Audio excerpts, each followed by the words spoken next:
4 mesi per decidere il futuro delle aziende di promozione turistica, in particolare di quella di Venezia. La Regione Veneto si è impegnata a coprire gli stipendi fino a dicembre.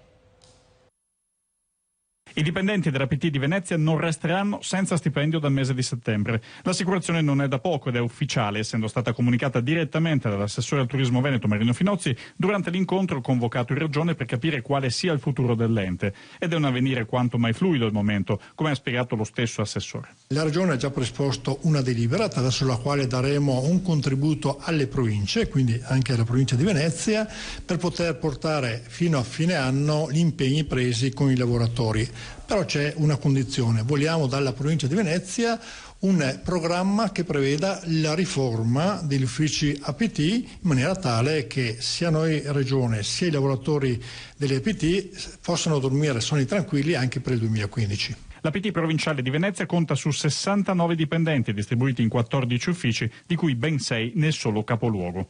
Finozzi ha rassicurato la delegazione che entro martedì prossimo la Giunta regionale approverà 2 delibere per far fronte all'emergenza coprendo i mesi fino al prossimo dicembre, ma l'erogazione di questi fondi conferma che sarà subordinata alla presentazione di un progetto della provincia di Venezia sui nuovi uffici IAT per coprire le esigenze del personale.